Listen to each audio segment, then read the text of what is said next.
New year, new camera gear.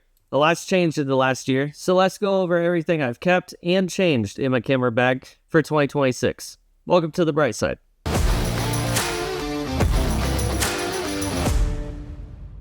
Starting with everything that I've kept so far, and most obvious, the camera bag. I really like this camera bag. I've had it for years.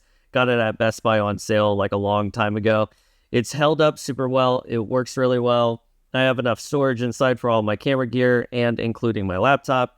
And so I'm super happy with it. No need to change anything. On the side pocket here, I have a little microphone stand that held my microphone that I used to use with my old camera setup, but that changed, so I'll talk about that in a little bit.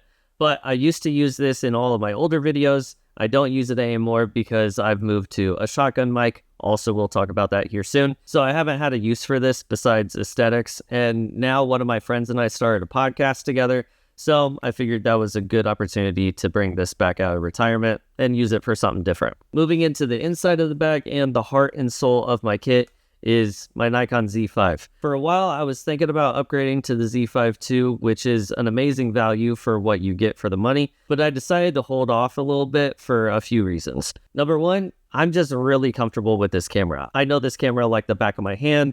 I know all the ins and outs of it. Also, I'm trying to get Brightside up and running as my full-time business, so dropping even more money on a new version of this camera, I couldn't really justify doing so. I love the quality that I get with this camera, especially with portraits, and I love the color grading, and really, if it ain't broke, don't fix it. Along with the Z5 is the kit lens, the 24-200 f4 to 6.3. Honestly, I haven't really used this lens a whole lot in even the last couple of years because I have a really good alternative with the portraits that I do, and I'll talk about that here in a minute. But I've still kept this in my kit, mainly because I don't have another lens that goes up to 200 millimeters. And so since this is the longest focal length that I have, I might as well keep it if I do need it. That's my theory with keeping this lens in my kit bag, even though I don't really use it all that much. Instead of using that kit lens for portrait photography, I still now mainly use the TTArtisan 35mm f1.8 autofocus lens. This is a surprisingly good deal for a lens. I think when I got it, it was around 150, maybe 180, and I was blown away with how sharp the photos that I got out of this lens were. It is a 35mm, but it's a crop lens, so it really gets close to a 50mm. I was weighing my options between this and I think the other one was a 16mm. Still crop, so it would be the equivalent of like 40, I think it was. But I'm really happy I went with the equivalent of a 50mm in order to get more natural feeling photos for portrait photography. I did used to have a mist filter on this lens, and I liked it for certain things, especially with my wife's maternity photo shoot that I did with her. It was kind of mystical, fairy tale type in the woods type of photography. And for that, I really liked it. But your standard, normal portrait photography, everyday use, that type of thing, that mist filter did a little too much for my liking. So because of that, I got rid of it, removed it from my camera kit, and I really just like this lens as it is.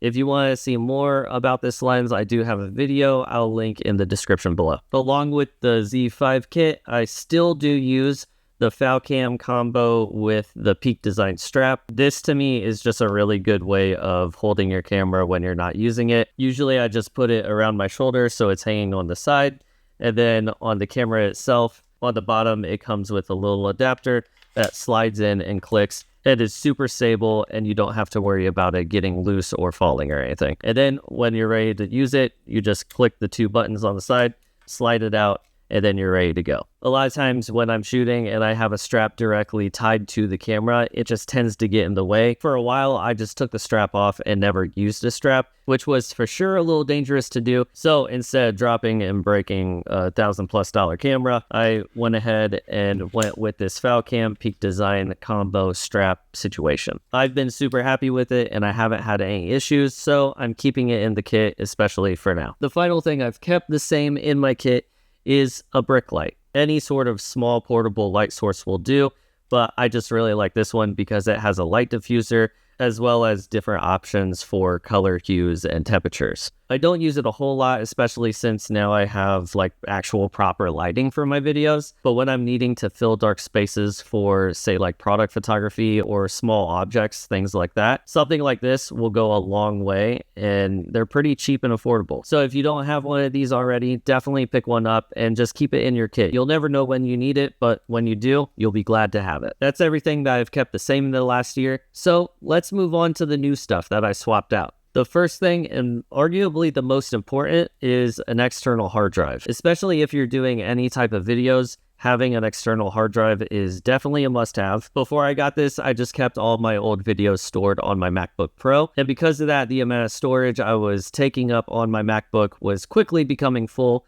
So getting this really saved my butt, especially since I don't like deleting old stuff. There are a ton of different ones out there, and I just got this one off of Amazon for about 50 bucks. It's a 2 terabyte external hard drive, and transferring everything from my MacBook to this drive doesn't take very long at all. And when you're done editing your photos or videos and need a place to put them, external hard drive, definitely the way to go. You will recall that last year in my camera bag, I had the original CamSnap camera, but now I upgraded to the CamSnap Pro. I really liked the original CamSnap, but the shutter was just way too slow for me. So I decided to upgrade to the Pro, and I'm very happy that I did, because it also comes with an external knob that you can switch between different filters with. And on the original CamSnap, you can't really do that. You have to program the camera on the computer with whatever filter you want first. And on that camera, there's no ability to change what filter you're on if you're not connecting it to a computer. So with the CamSnap Pro, both of those issues were solved, and I'm very glad that they did come out with this, because now I use this regularly. We just got back from a vacation out in Gatlinburg, and I found myself using this camera a lot out there just because it's super easy to use and it actually fits in my pocket. The build quality is pretty good, they're pretty durable, and the photos you get out of this are almost exactly like the old school disposable film cameras that we all used to take on vacation anyway. So this camera definitely hits you in the nostalgia feels. Again, I have a separate review of this camera specifically, but if you're looking for a very affordable everyday carry type camera, then the CamSnap Pro is probably the one that you're looking for. I'm doing a lot of POV street photography videos recently, and with that, I use the DJI Action 4 camera. Before, I was using the Pocket 2, but that camera wasn't really exactly what I was looking for. It wasn't very small, and I had it on my shoulder strap of my camera bag whenever I used it, and so because of that, it bounced around a lot and kind of got in the way. So instead, I swapped it out with the Action 4, which so far I'm very happy with this camera. It's small enough that it doesn't really take up any space in my bag, and it's waterproof, which the Pocket 2 is not. Something that a lot of people don't realize about the Pocket series is they're water resistant, but they're not waterproof. If you're looking for a waterproof action camera, something similar to these style cameras will be the ones that you're looking for. They do have newer versions of this camera that shoot in 4K and 6K, I believe, but for something like POV style street photography videos that I've been doing, I didn't really see the need to shell out that much more money for just a little bit of an upgrade compared to this. This really seems to be the sweet spot, and a lot of other creators on YouTube say the same thing about the Action 4, that it's just a happy medium of everything that you want inside a small action camera. I'm not really a video guy as far as specs or nerding out goes, which I'm sure all of you probably already clocked about me.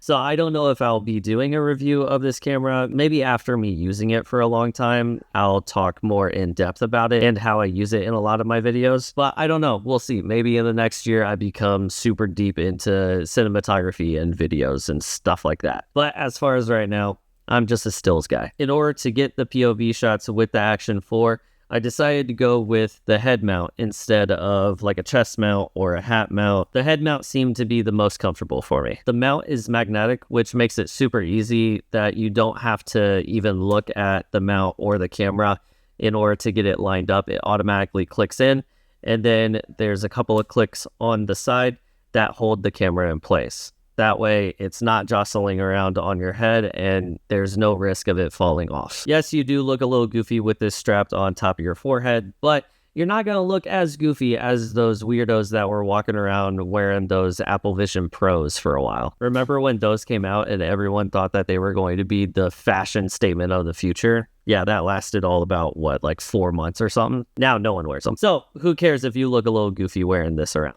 You get cool shots with it. That's all that matters. Going back to this microphone and the podcast that my friend and I started, I'll tell you in your older podcast. Link is down below. But as far as microphones for that go, I just bought this super cheap Amazon microphone.